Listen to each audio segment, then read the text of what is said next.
Hi everyone. I'm very excited about this episode of Just What the Doctor Ordered. Today I'm going to be talking about a new study that affects people who have open-angle glaucoma.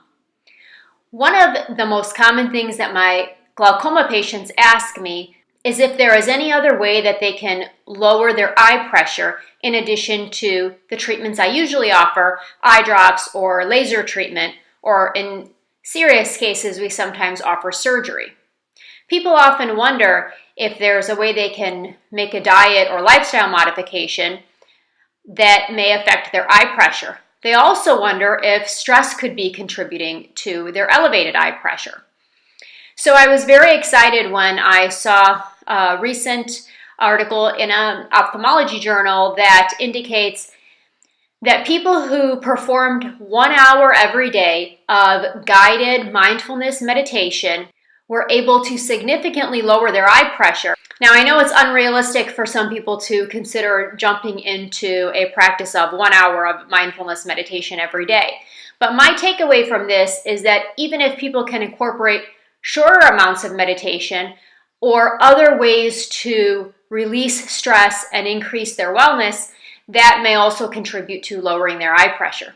So for today's episode, I'm really happy that we have contribution from a guest. Edmund Arroyo is a licensed social worker and therapist, and he's the founder of HeartSpeak Institute. He is going to tell us in a two-part series how we can incorporate something like this into our life.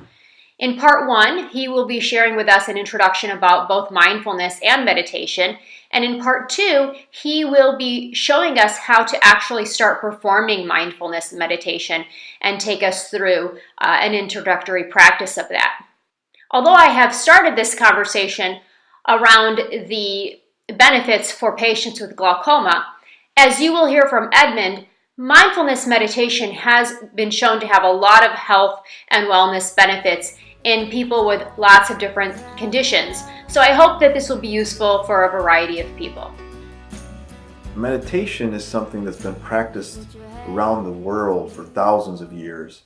When we consider the concept of mindfulness, it's a much simpler concept that takes much less training or teaching to even understand, one, the benefits of it, but two, also just how to do it. Mindfulness meditation is more of a where you set your time aside to do a meditation and you practice mindfulness while you do that. All meditation is mindfulness, but not all mindfulness is meditation. When we consider what mindfulness does, the net effect of it is that we want it to bring us to the present so that we're not preoccupied and depressed or upset about what happened in the past, but we're also not preoccupied and overthinking what's going to happen in the future.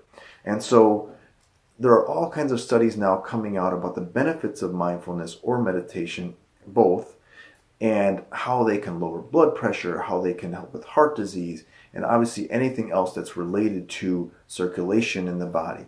If we understand anger and tension and stress as a constriction of the body, because our mind is going and our mind is overworked and not ever resting, then we can understand that mindfulness meditation is meant to relax the body and the mind at the same time.